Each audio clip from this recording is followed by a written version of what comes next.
Aba ni ba Nyampinga 12 babayeho mu Rwanda.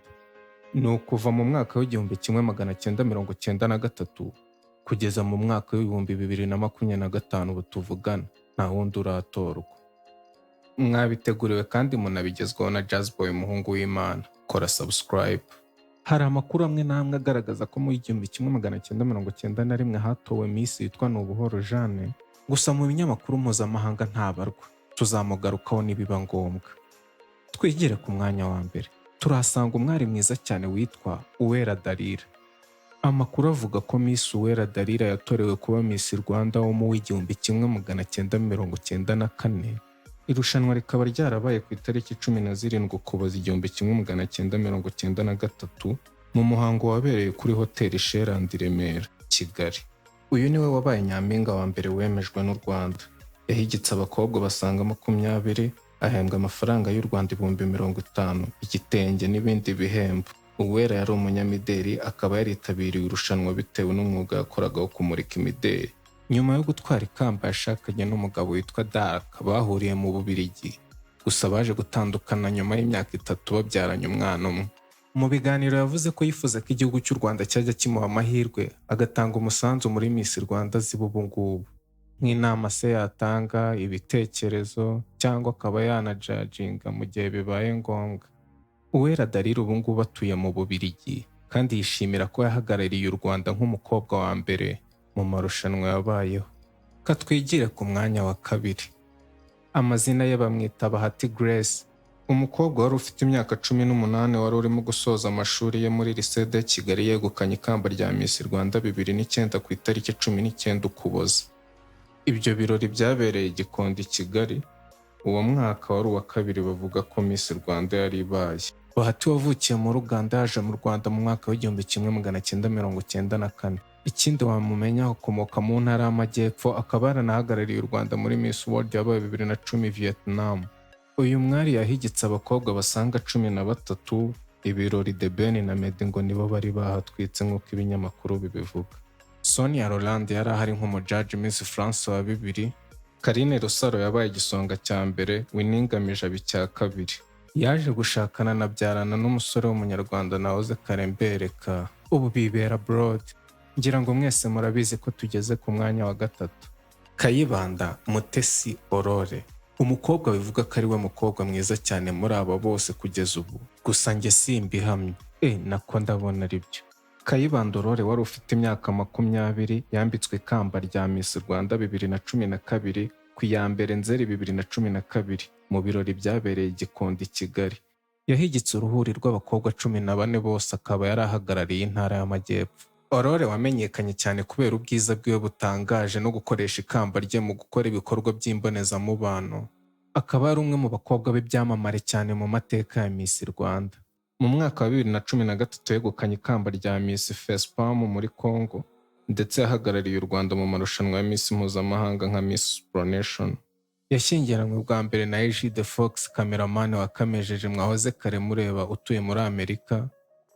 Nyuma y'uko we na cameraman wakamejeje witwa Egide Fox utuye muri Amerika batandukanye, yaje kongera gushyingiranwa n'umugabo witwa Gatera. Dore nuko byari bimeze, bari baryohewe rwose. Nanjye narabavumbye. Jazzboy murabizi aho kubatindira nabiba. Ku mwanya wa 4. Amazina ye ni Akiwacu Colombe Inchki. Colombe Akiwacu, umukobwa wari ufite imyaka 19 wakomokaga mu ntara y'Iburasirazuba, yegukanye ikamba rya Miss Rwanda 2014 ku itariki ya 22 Gashyantare 2014. Ni mu birori byabereye kuri Petit Stade Remera ho mu mujyi wa Kigali. Yari asimbuye Mutesi Aurore, Miss Rwanda 2012. Yisasiye abakobwa 14 bose bari mu irushanwa. Carmen Akineza yaje nk'igisonga cya mbere, naho Marilene Umutoni wasaza nk'igisonga cya kabiri. Akiwacu yahawe ibihembo birimo ikamba, amafaranga y'u Rwanda 2,000,000, imodoka nshya n'itike yo kujya mu Bufaransa no mu Busuwisi. Colombe ufite impamyabumenyi 2 zose za Masters, ubu yibera i Paris mu Bufaransa, aho akora umwuga wo kumurika imideli. Genda Rwanda uri nziza n'abagutuye ni beza. Ku mwanya wa 5. Nyampinga wa 5 wabayeho mu Rwanda, amazina ye yitwa Kundwa Doriane.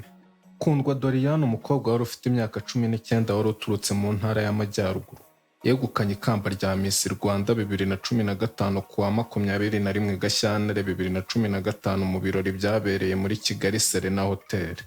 Yahigitse abandi bakobwa 14 bose bahatanaga iri kamba, aho yabonye n'igihembo cya Miss Popularity cyangwa mu Miss ubukunzwe cyane. Kundwa yahawe igihembo cy'imodoka ya Suzuki SX4 n'amafaranga angana $1,000 cyo gukoresha mu myiteguro.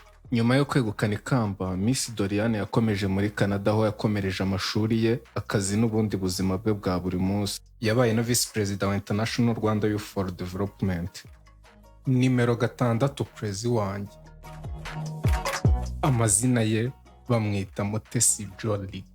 Jolly Mutesi wari ufite imyaka 19 yatsindiye ikamba rya Miss Rwanda 2016 mu birori byiza byabereye kuri Camp Kigali.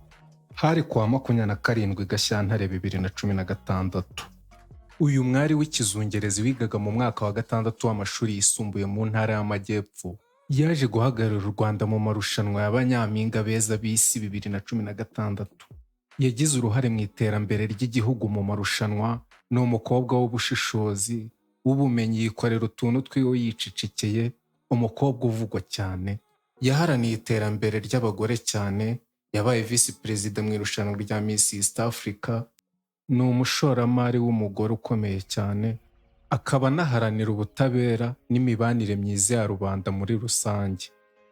Miss Mutesi Jolly arakibera mu Rwanda aho akora imishinga yiwe igiye inyuranye ategereje kuzahura na Jazz Boy.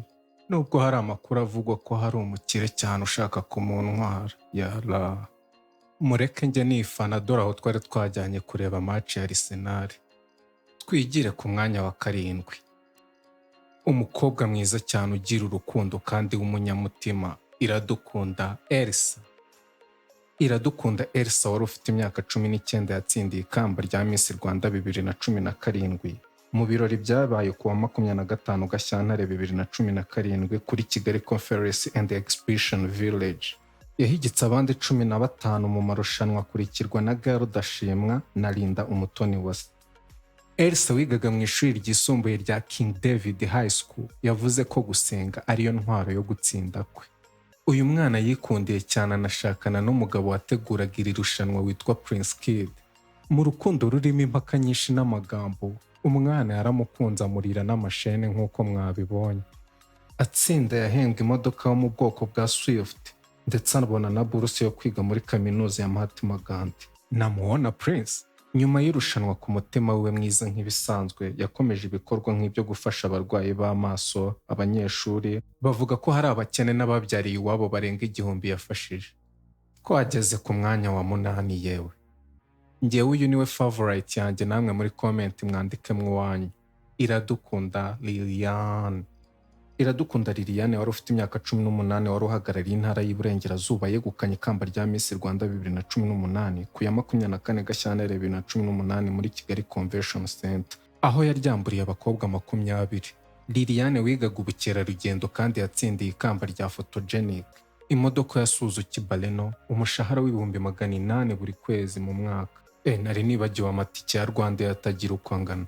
Yitabiriye irushanwa rya Nyampinga w'isi 2018 mu Bushinwa, aho yatoranyijwe mu bakobwa 25 mu gice cya Beauty with the Purpose kubera umushinga we. Uyu mwana ntago mwakumva ukuntu nari naramubariye, ariko ubu uyu mujene niwe ubikurikirana. Zekiniki. Yala. Reka twigire ku mwanya wa 9. Izina rye ni Mwiza Megan, Miss Rwanda 2019.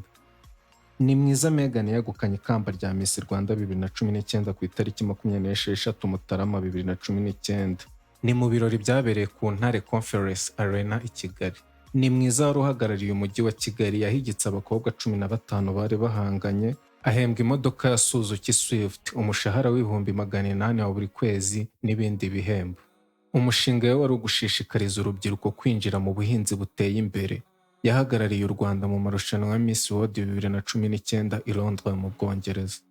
Megan ni umwana w'umukobwa wavutse tariki 10 z'Ukwakira 1998. Akarere ko kari Kicukiro, umurenge ari Gikondo. Ni Mwiza Megan avuga ko kuri we umwana w'umukobwa aba akwiye kwigirira icyizere no gukora cyane. kuruta uko yaba ari mu bagabo ari gusabiriza nka ba bandi twirirwa tubona. Nabe nawe rata. Ku mwanya wa 10 rero, guess what? Hitmaker. Mbere y'ibindi Naomi, iyi ball ugomba kuyiblessing. Bamwita Nishimwe Naomi. Awi, kanywa amazi. Naomi Nishimwe, umukobwa wari ufite imyaka 21 yambitswe ikamba rya Miss Rwanda 2020 kuwa 22 Gashyantare 2020 mu muhango wabereye mu Ntare Conference Arena i Rusororo, Kigali. Naomi wisasiye abakobwa 18 bari bahanganye mu irushanwa. Yari asoje amashuri yisumbuye mu matekinike, ikoranabuhanga n'ubukungu. Umushinga we wari ukurwanya indwara zo mu mutwe cyane cyane mu rubyiruko. Cyakoze. Kandi se ko mbona ariko nta kintu cyiza nko kurindisha umujura. Naomi umwari uzwiho kwizihirwa cyane, ibyo abenshi b'ubu ngubu bita kurya show. Ni umwana mwiza cyaze, ugira umutima mwiza, wishima, usabana. Uwo Naomi yatangaje ko agiye gusohora igitabo kiwe cya mbere cyitwa More Than a Clown. Kizaba kivuga ku buzima bwe n'ibikomere yanyuzemo, kigamije guteza imbere kwiyakira no kwigirira icyizere. Naomi Nishimwe yashakanye n'umusore ukomoka Ethiopia witwa Tesfaye. Bakaba bituriye hano mu Rwanda i Kigali. Turanaturanye sha. Yambaca nkumva nabaka agafoto ariko se bigatanga. Basi muza blessing aka kaboro kandi mujye mumamagara njye nza kunywa kuri ayo matadora kenshi njye mba nanakuyeho. Naho mu tuvugana ni brand ambassador w'ibigo bikomeye hano mu Rwanda, harimo nka Visit Rwanda. Ni ukuri nimutugarurire Miss Rwanda yari iryoshye. Reka twigire ku mwanya wa 11. Miss Rwanda 2021 Ingabire Grace. Ingabire Grace wari ufite imyaka 25 yambitswe ikamba rya Miss Rwanda 2021 kuwa 20 Werurwe mu Ntare Conference ya Arena i Kigali. Grace yari ahagarariye umujyi wa Kigali, akaba yararangije kaminuza ya Bates muri Amerika, aho yize iby'imibyinire, filosofia na psychology. Grace ni umubyinnyi w'umwuga kandi afite umushinga witwa Ikiringo ugamije guteza imbere imibyinire y'icyerekezo. Ku batazi imibyinire y'icyerekezo dore niyo ngiyo. Murabibona mwa bakobwa. Umukobwa ubu ngubu utazi no mubyinire muri Kigali amenye ko yabyibagiwe kabisa. Grace yabaye umuhuza w'umugabane wa Africa Improved Food mu gihe kingana n'umwaka. Grace kandi yagombaga guhagararira u Rwanda mu marushanwa ya Miss World 2021 i Puerto Rico. Umwari ukuze cyane mu bitekerezo, yashishikarizaga cyane abari kugira imbaraga, gukora cyane kandi no gukora siporo mu byo bakora byose kugira ngo bagire ubuzima buzima. Murumva? Ubwo nizere ko cya kibazo cy'ibicece n'amafatsi kigiye gushira mu bakobwa bamwe na bamwe tugiye tuziranye hano i Kigali. Ngaho nawe reba umwana ukora siporo, ntago aba babeshya. Ingabire Grace ni umwari w'umunyarwandakazi wavutse ku itariki 11 Ugushyingo mu mwaka w'1995 akavukira i Kigali mu Rwanda. Ikindi Grace yavuze ko imishinga yiwe itagenze neza uko yabishakaga kubera ikibazo cya COVID-19 cyari cyugarije u Rwanda n'isi yose muri rusange. Gusa akaba hari n'ibindi byinshi yagezeho. Ku mwanya wa 12 ari nawe twahagarikiyeho Miss Rwanda kugeza ubu. Uyu mwana honestly we live in same vibe and all. Ni Nshuti Muheto Divine. Nshuti Muheto Divine wari ufite imyaka 19 yegukanye ikamba rya Miss Rwanda 2022. Ni irushanwa ryabereye ku Ntare Conference Arena i Kigali kuwa 19 Werurwe 2022. Muheto Divine wari uhagarariye intara y'Uburengerazuba yatsinze abandi bakobwa bahiganwaga kuri uyu mwanya 19. Umushinga we wari ugamije guteza imbere umuco wo kuzigama mu rubyiruko binyuze mu mushinga we witwaga Igiceri Youth Program. Mbega umushinga mwiza wawubwiriza inshuti zanjye bo babitsa mu kabari. Muheto Divine yahembwe imodoka ya Hyundai nshya n'amafaranga yo gushyira umushinga we mu bikorwa. Muri 2024 Muheto yagaragaye mu nkuru zo gutwara ibinyabiziga nabi, aho bavuga ko yabiterwaga no kuba yasinze. Abajene bamwe na bamwe bagatebya bavuga ko yabaga avuye gusura Bob cyangwa Pimaki. Ibaze sha kugeza naho ababaya bavuga ko anywa inzoga yitwa Imvuna Muheto. Icyo nakubwira kandi kuri uyu mwari w'uburanga wavutse muri 2003 ni uko mu gutsinda kwiwe yatowe cyane n'abafana ku mbuga nkoranyambaga zose kubera ubwiza bwe buhebuje. Muheto azwiho umutima wo gufasha abakene, abarwayi n'abana, cyane cyane abantu batishoboye muri rusange. Uyu mwana yivugira ko ari umureyo, akaba afana n'Amavubi. Rero nk'uko umushinga we udushishikariza nk'urubyiruko kwizigamira, mureke tubikurikize. Nagira ngo mprofitireho n'aka kanya mbibutse ko irushanwa rya Nyampinga w'u Rwanda ryahagarariye kuri uyu mukobwa mu mwaka w'ibihumbi 2022 bitewe n'ibibazo byarijemo bishingiye ku mitegurire mibi na ruswa y'igitsina yavugwagamo. Gusa ntitwibagirwe ko iryo rushanwa ryadusigiye ba nyampinga benshi beza batabashije kugera kuri iryo kamba ariko batanga umusanzu ukomeye ku gihugu. Uwo ni Muheto ku makosa yo gutwara ibinyabiziga nabi. Gusa nk'uko inzego z'igihugu cyacu zitarazamo, nawe zaramuhannye zinamuca amande y'ibice.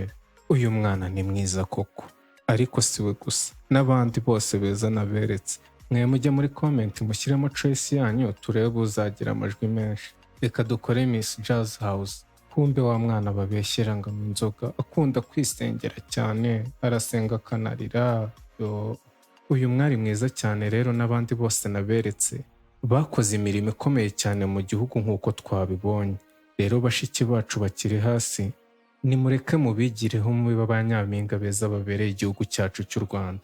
Ubundi namwe abayobozi bacu babifite mu nshingano, nimureke twongere tunezerwe no kubona abakobwa bahagarariye abandi bifitiye icyizere, batera imbaraga abandi, tutibagiwe na show baduhaga. Murakoze.